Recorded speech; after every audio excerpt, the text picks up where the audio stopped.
Stoicism is not a shield from the world, but a sword for the soul. It does not promise comfort, but it grants clarity. In the silence of early morning, before the noise of obligations and demands, one can hear the voice that Marcus Aurelius once heard, the inner guide that whispers, "You were born for reason, for virtue, for action. Rise." The Emperor of Rome, burdened by war, plague, betrayal, and power, wrote not for glory, but for discipline. Each line in his meditations was a dialogue with himself, a sharpening of the mind against the stone of reality. He did not write to impress the world, but to confront his own. Life is not what happens to us, he reminds us, but how we respond. The universe is change. Life is opinion. You suffer not because of events, but because of your judgment of them. If you remove the judgment, the suffering dissolves. The Stoic does not suppress emotion, but sees it for what it is, a passing wind, a guest that need not be fed. When anger comes, he observes. When fear arises, he breathes. When loss visits, he bows, for he knows that everything borrowed will one day be returned. Imagine waking each day and asking, what is within my control? My thoughts, my actions, my choices. All else, fortune, death, pain, praise, is indifferent, not unimportant, but outside the jurisdiction of your will. Marcus teaches us that the highest power is self-command. The true king is the one who rules himself. He ruled the mightiest empire, yet never tried to conquer the world, only himself.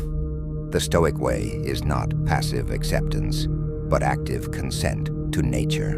You align with the logos, the rational structure of the cosmos, and in doing so, you become unbreakable. Not because you are made of stone, but because you understand the waves and do not resist them. You bend like the reed and remain rooted. Ask yourself, what disturbs me right now? Is it external? Then it is not mine. Is it internal? Then I can face it. The obstacle is not the end, but the path. As Marcus wrote, what stands in the way becomes the way. The sickness, the loss, the delay, the failure. These are not punishments, but materials, raw elements for building character. You're not what you feel. You're what you do with what you feel. The Stoic is not emotionless, but emotionally sovereign.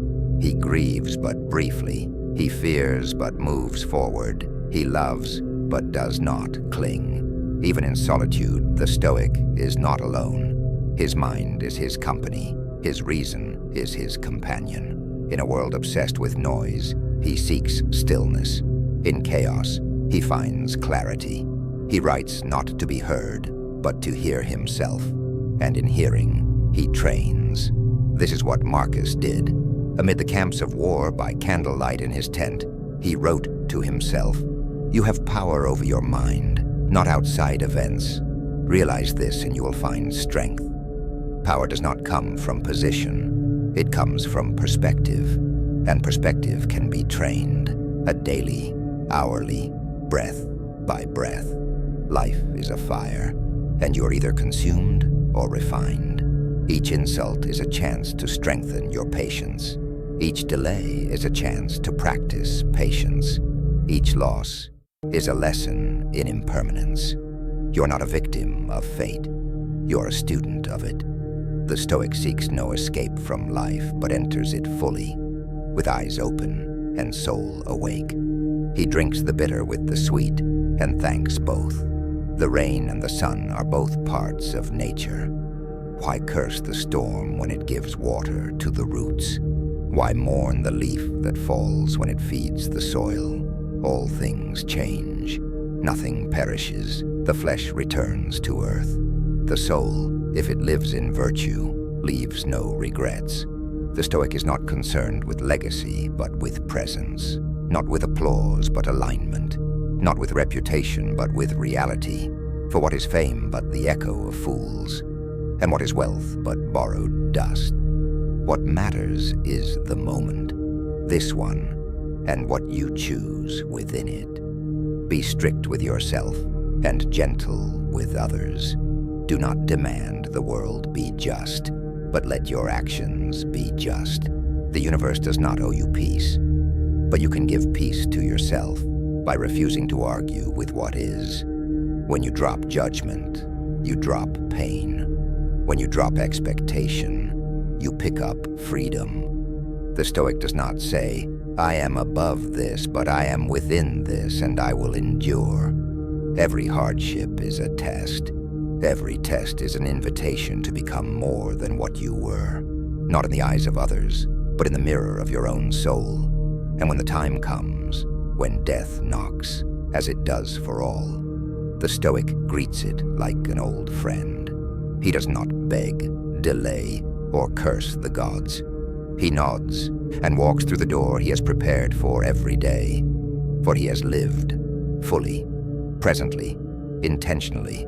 As Marcus said, do every act of your life as if it were your last, not with panic, but with purpose, not with fear, but with dignity.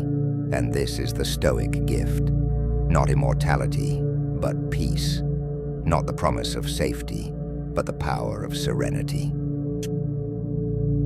In every moment, the Stoic asks, is this worthy of my energy? Not in apathy, but in clarity. What consumes your attention shapes your soul. To chase every insult, to react to every slight, is to give your peace to thieves. Marcus Aurelius walked through the corridors of power surrounded by flattery and betrayal. Yet he returned each night to himself. He sat in silence and asked the questions that burn away illusion. What am I? What am I doing? What is my purpose? These questions do not demand grand answers, but honest ones. You are a human being, endowed with reason, capable of virtue. Your task is to live accordingly. The rest is noise. The emperor knew this. The throne is temporary. The body is fragile. The world is in flux. But virtue, that is eternal. And the path to virtue is discipline, not force, not denial, but conscious control of your impulses. You are not your hunger. You are not your rage. You are not even your grief. You are the captain of your ship, not the storm. Let others be loud. Let the world be chaotic. The Stoic remains inwardly still, like a deep mountain lake, untouched by the wind.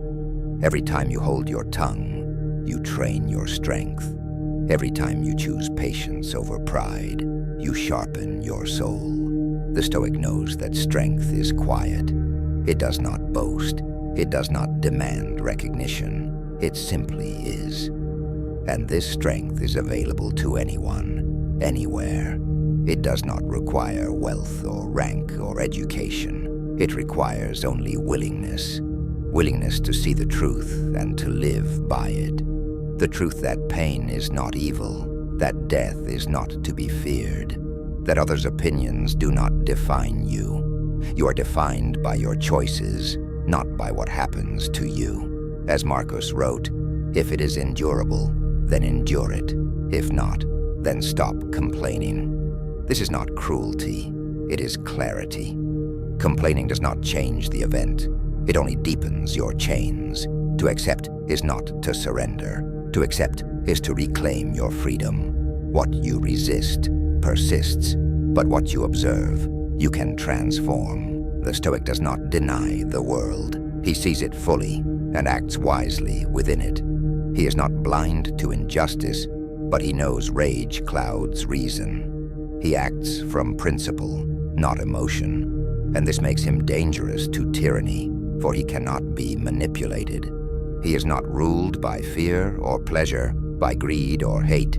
He answers only to his own conscience, refined by reason. This is the Stoic path, not the easy road, but the higher one, to rise above pettiness, to forgive before being asked, to serve without seeking reward, to love without possession, to live without fear. The world may call this weakness. Let it. For the Stoic seeks no validation from the crowd. He is not built for applause, but for authenticity. He knows that crowds change, that praise is fickle, that reputation is smoke, but character that is carved into the soul, you carry it wherever you go, in public or alone, in triumph or disgrace. You cannot escape yourself, so build someone you can live with. That is the Stoic's goal, to build a self that does not flinch, to cultivate an inner fortress that no insult can breach, no loss can collapse, no chaos can rattle. This does not mean he feels nothing. It means he is ruled by nothing. Emotion comes, emotion goes. The Stoic watches the tide and stands firm. There's no enemy greater than the undisciplined mind, and there is no ally greater than the trained one. Your mind is your temple. Guard it, feed it, cleanse it of lies, envy, and fear. Fill it with wisdom, with gratitude, with simplicity. As Marcus reminded himself, don't waste the rest of your life worrying about others unless it affects the common good. Most of what you worry about is irrelevant. Most of what you chase will fade. But the effort to live rightly, that endures, even when the body fades, even when your name is forgotten. For the universe remembers virtue. It aligns with nature, and nature rewards harmony. You do not need more time. You need more presence. You do not need more power. You need more control over what you already possess. You do not need to be liked. You need to be true. Look around. People build palaces and yet live in misery. They conquer nations and yet are slaves to desire. They wear crowns and yet fear shadows. But the Stoic, he may walk barefoot, yet he walks free. He may sleep on the floor, yet he dreams in peace, for he has tamed the only beast that truly matters, the self. You have this power, right now. No ceremony, no initiation, no permission needed, only decision. Decide to take ownership of your life. Decide to stop blaming. Decide to begin again, every day, with clarity and calm. And when the night comes and the stars rise, sit as Marcus once did and ask, did I live by reason? Did I act with justice? Did I waste today? Or did I build something immortal within myself? There is nothing noble in being ruled by what is outside of you. The winds will blow, the seasons will shift, empires will rise and fall, and still the question remains, who are you beneath it all? The Stoic answers not with titles, not with possessions, but with principles. You are not your past. You are not your pain. You are not the body that will one day return to the dust. You are the soul that chooses what to do with each breath. This is the quiet revolution of Stoicism, to take back control, not of the world, but of your response to it. When someone offends you, you choose whether to be offended. When fortune abandons you, you choose whether to curse or continue. When death approaches, you choose how to greet it. Even a slave can be free, and even a king can live in chains. It depends not on the world, but on the will. Marcus Aurelius, Emperor of Rome, understood this better than most. Despite his power, he never saw himself as above hardship, only as responsible for his response to it. He wrote not as a ruler, but as a man trying to remain virtuous in a world full of distractions. And in this we see the heart of Stoicism, not perfection, but practice. You fall and rise again. You stray and return to the path. You face the same tests over and over until you no longer fear them. You grow not by avoiding difficulty, but by welcoming it. Steel is forged in fire. The soul is tempered by struggle. Nothing easy ever made a person strong. The Stoic does not ask for an easier life, but for a stronger self. And that strength is built moment by moment, thought by thought. You train your mind like a muscle through repetition, awareness, and restraint. You catch yourself in the act of judgment and ask, is this useful? You feel anger rising and pause. Is this worthy of me? You feel the urge to complain and remember, does this change anything? Life becomes a dojo. Every encounter, a lesson. Every failure, a teacher. The world becomes your curriculum, and your mind, the student. This is how a Stoic sees. Nothing is wasted, unless you choose to waste it. Pain becomes purpose. Delay becomes discipline. Insult becomes insight. Even death becomes a reminder to live fully. Memento mori. The Stoic keeps death close, not to be morbid, but to be motivated. You do not know how many mornings remain. Why waste this one in bitterness? Why waste this hour chasing shadows, fearing things that haven't happened, resenting things that already have?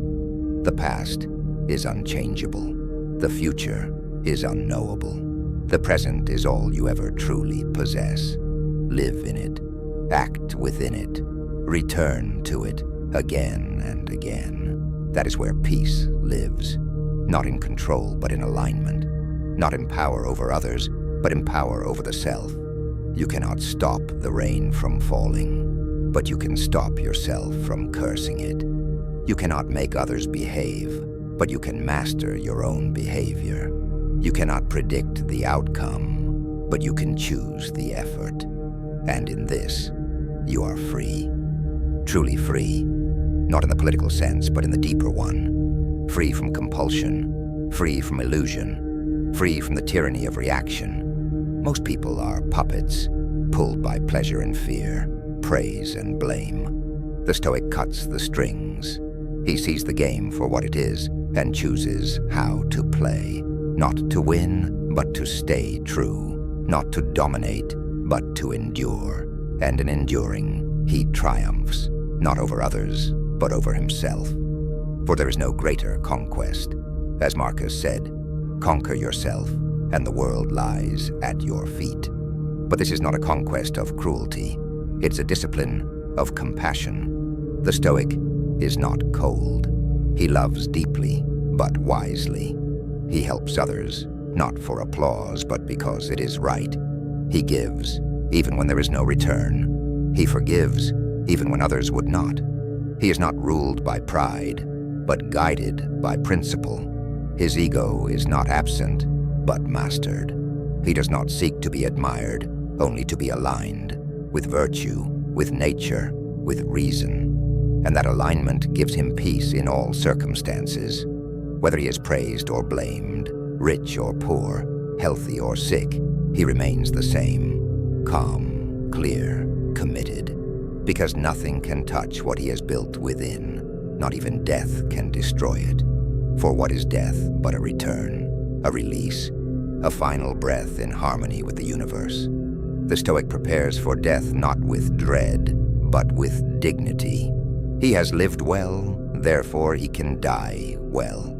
He has nothing to prove, nothing to fear, nothing to regret, because he chose to live not as the world demanded, but as virtue required. And this is the quiet legacy of the Stoic, not statues or monuments, but the invisible architecture of the soul. A legacy written not in stone, but in strength, not in history books, but in harmony, not in the eyes of others, but in the truth of a life rightly lived. The Stoic sees time not as a possession, but as a gift. It cannot be owned, only honored. Each passing second is like a drop of water falling into the great river of your life, never to return.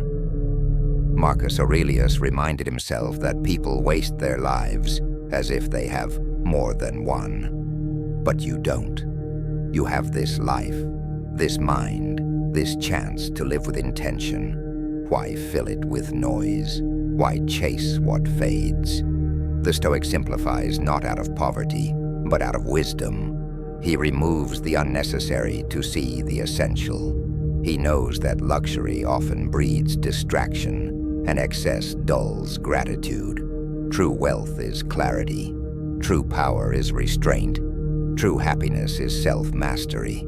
He who needs least fears least.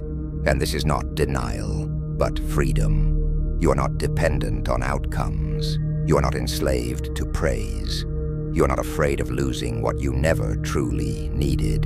You stand whole within yourself. The world will try to convince you that you are lacking beauty, success, possessions, love. But the Stoic knows the lie. You lack only discipline. You lack only the courage to face yourself. And once you do, once you confront your fears, your desires, your illusions, you become untouchable. Not because life stops being hard, but because you stop being weak. Pain may still come, but it will not break you. Loss may still occur, but it will not define you. You remain rooted like an ancient tree, your mind deep in the soil of wisdom. Storms pass, branches fall, but the core remains. This is the power of Stoicism, not external invincibility, but inner resilience. Marcus wrote, "You have power over your mind, not outside events. Realize this and you'll find strength. And that strength, once found, changes everything. You no longer rush. You no longer panic. You act with precision, with purpose. You speak less, but say more. You walk slower, but with direction. You're no longer a leaf in the wind. You are the wind. And this inner transformation spills outward. People feel your calm. They sense your clarity. You become a light in a world of confusion. You do not preach, you live. And your example teaches more than words ever could. In a world obsessed with noise, your silence speaks volumes. In a time of constant outrage, your peace becomes radical. The Stoic does not react, he reflects. He does not argue, he embodies. He does not seek control, he cultivates character. And from this character, everything flows. Kindness without weakness, firmness without cruelty, generosity without expectation. These are not traits reserved for saints. They are skills developed by anyone willing to practice. This is the invitation of Stoicism, not to escape life, but to engage it fully and yet not be consumed, to walk among men, yet remain sovereign, to feel deeply, yet not be ruled by emotion, to strive, yet not be enslaved by ambition, to love, yet not to cling. This balance is rare, and it is powerful. It is what made Marcus Aurelius more than a ruler. It made him a philosopher of the soul. He did not conquer lands. He conquered ego. He did not chase glory. He chased virtue. He did not fear death. He feared dishonor. And in that clarity, he became eternal. His body returned to dust, but his mind lives in every word, every sentence, every reminder scratched into the pages of meditations. And you, too, can leave such a legacy, not in marble, but in the people you lift, not in riches, but in the peace you radiate, not in fame, but in the way you live when no one is watching. This is where the Stoic wins, not in applause, but in alignment. He does not play to the crowd. He plays to the highest in himself, the part that cannot be bought, the part that cannot be corrupted, the part that endures. And when the final hour comes, and it will come, he greets it as a friend, not a thief, for he has lived as nature intended, with courage, with reason, with love. What else is there to seek? What else is worth chasing? Everything else is illusion. You already have what you need. It has been within you all along. In the quiet hours before dawn, when the world is still and the mind is most honest, the Stoic returns to himself. He reflects not on what he has gained or lost, but on who he has become. For that is the only true measure, how close he has come to virtue, how far he has walked from ignorance, how willingly he has embraced what others flee. The Stoic understands that life is not a game to be won, but a test to be passed, not in performance but in perception, not in conquest but in character. And character is not born from ease. It is forged in discomfort. Marcus Aurelius lived surrounded by politics, war, betrayal, sickness, and death. Yet he wrote not as a victim, but as a witness, not as a ruler who imposed order, but as a student learning from chaos. He knew that the world would never be perfect, but he believed the self could come closer to it through discipline, through reflection, through the persistent practice of truth. He reminded himself daily that nothing is promised, that praise fades, that pleasure passes, that anger is poison, that fear is fiction, that time is short. And through these reminders, he remained awake in a world of sleepwalkers. The Stoic does not dream of a life without pain. He dreams of becoming someone who no longer fears it. He dreams of walking through fire and not flinching, of being surrounded by temptation and remaining unmoved, of facing loss without losing himself. This is not detachment. It is engagement on a higher level. To suffer without bitterness, to strive without greed, to love without clinging, to speak truth without ego. The Stoic lives not for applause but for alignment, not to impress but to improve, not to dominate but to understand. And in understanding, he finds freedom, the kind of freedom no law can grant and no tyrant can take. He is free from the need to be right, free from the craving for more, free from the fear of death, because he knows that death is not the enemy. The real enemy is wasted life. The Stoic looks at each morning as a gift he did not earn, each obstacle as a lesson he did not request but still receives. He does not curse the wind, he learns to sail. He does not resist change, he rides its current. He does not chase certainty, he embraces mystery. In a universe governed by impermanence, he finds peace not in control, but in acceptance. And from this acceptance comes power, not the power to change the world, but the power to change the self. This is what Marcus Aurelius left us, not commandments, but contemplations, not instructions, but insights, a map not to the outside world, but to the inner one, and that map leads only to one place, presence, the now, the moment in which everything lives. The Stoic returns to the breath, to the body, to the mind. He sees clearly, he acts with intention, he lets go of what he cannot hold, and holds tightly to what cannot be taken. Integrity, wisdom, courage, justice, these are his pillars. These are his peace. When the storm comes, and it always comes, he stands not because he is unbreakable, but because he is grounded. When the end comes, and it will come, he smiles not because he wants to leave, but because he was never clinging. Life is alone, and he has spent it wisely. There is no tragedy in returning it. So walk now in his path, not as a follower, but as a fellow traveler. Think deeply, act justly, endure bravely, love purely.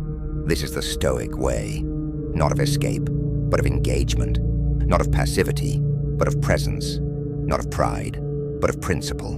And in the end, when your final breath meets the final silence, may you, like Marcus, leave behind not sorrow, but strength, not fame, but virtue, not regrets, but reverence, for a life that was truly lived.